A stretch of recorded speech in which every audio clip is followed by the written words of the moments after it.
Meralco, ano na naman ito? May bago na namang bill. Ang nakalagay, bills update deposit or bill deposit update. Diyos ko po, sa laki ng bayarin na every month, may nadagdag na naman. Kayo ba, pareho din ba kayo ng nararanasan ngayon? Na mayroon kayong update of bill deposit or AUBD? Diyos ko po, dumagdag na naman sa bayarin. Pero, kailangan ba talaga magreklamo?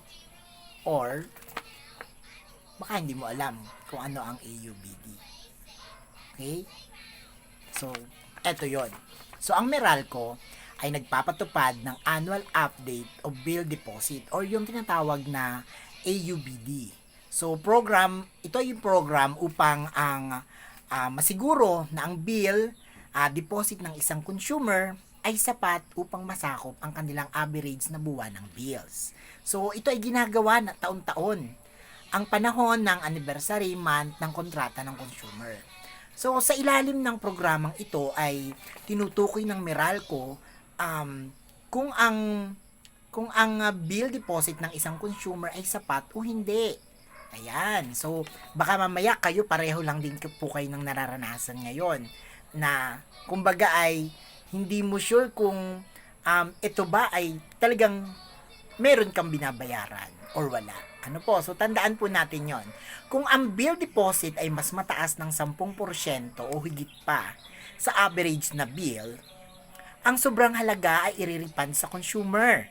So, sa kabilang banda, kung ang bill deposit ay mababa ng 10% o higit pa sa average na bill, ang consumer ay kailangang magdagdag ng deposito upang pumantay ito sa nakakompute na average na bill.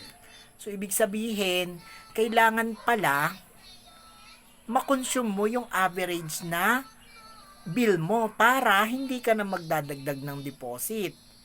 Sa isang banda naman, kapag sumobra ka naman doon, pwede din nilang ibalik.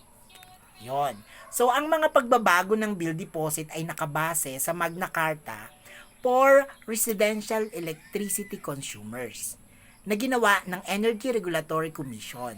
So, ayon dito, ang consumer ay obligadong bayaran ang bill deposit at ito ay maaaring i-update taon-taon depende sa average na konsumo ng kuryente. So, ibig sabihin, dapat alam ito ng lahat ng nagbabayad ng kuryente na sa bawat bill mo may nakadagdag na AUBD.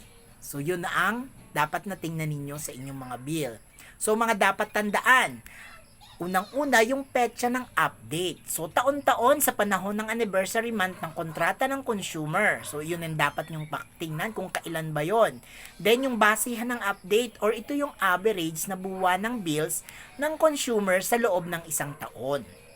So, may mga posible ding resulta. So, una, yung refund. Kung ang bill deposit ay mas mataas ng 10% o higit pa sa average na bill, so ibig sabihin may refund ka. And then, kung ang karagdagang deposito naman, kung ang bill deposit ay mas mababa ng 10% o higit pa sa average na bill. So, ibig sabihin, walang pagbabago ang bill deposit ay within 10% average na bill. So, yun po, So, tandaan po palagi, baka kasi mamaya magreklamo na naman kayo, mag-post na naman kayo, na akala ninyo may bill na kayo, bakit may dumating pang bagong bill. So, tandaan po, ito ay naka 12 months deposit. So, ibig sabihin, 12 months mo siyang binabayaran, isinasama dun sa iyong existing na bill. O kaya, bago magreklamo, tingnan mo na ang mga policy ng regulatory na inyong kinabibilangan or ng kinabibilangan ng Meralco. Okay, thank you!